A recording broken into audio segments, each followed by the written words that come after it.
বাইরা বাইরে আমার বাসা থেকে শোন, আর কখনো আমার বাসার সামনে আসবি না।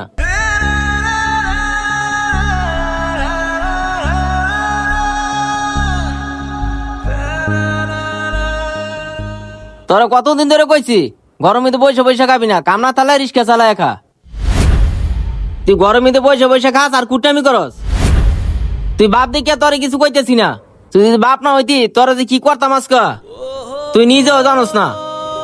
বাবা তুই আমারে শুধু শুধু কেন ঘর থেকে বাইর করে দিতেছ? আমি এখন বাইরে গেলে কি খামু, কই থাকমু? তুই কই যাবি মানে? তুই কই যাবি আমি কেমনে কমু? আজকে বিকেলে আমার শ্বশুর শাশুড়ি আসবো।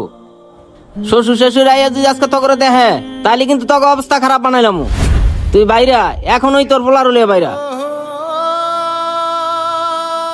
বাবা তুই এটা কি করলি? সেই ছোটবেলার থেকে তোকে আমি লালন পালন করে মানুষ করছি, তোর মা নাই, তোর চেহারার দিকে তাকে আমি বিয়া পর্যন্ত করি না বাবা।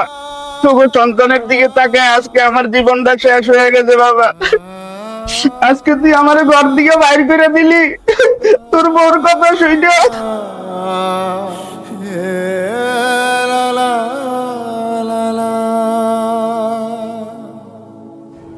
হ্যাঁ আমার শ্বশুর শাশুড়ি বড় হয়ে গেছে।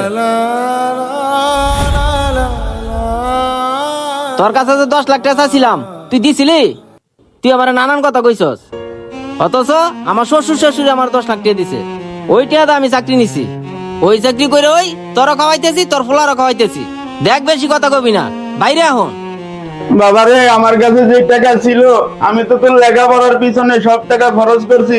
আমার কাছে আবারই প্রত্যেক টাকা আসবে, তখন তোর আমি 10 লাখ টাকা করতে দিতাম। আর তখন যদি আমার কাছে 10 লাখ টাকা থাকতো তাহলে ঠিকই আমি তোরে দিতাম, কিন্তু আমার কাছে তো তখন 10 লাখ টাকা ছিল না। তুই জানো তোর লেখার পর আর